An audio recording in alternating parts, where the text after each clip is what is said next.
That warming trend wants to hold on. I'll show you the reason it won't be able to coming up in my full forecast in just a few moments. Nick, back to you.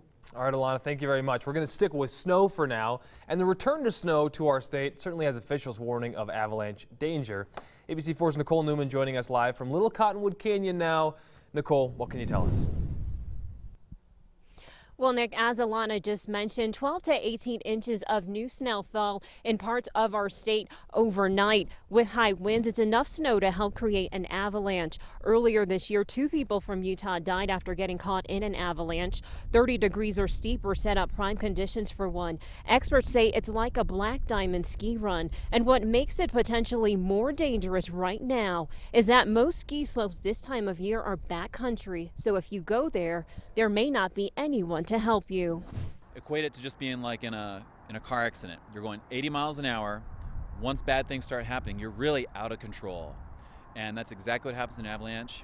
You can try and swim out of it, you can try to do a lot of things, but you're at the mercy of that avalanche.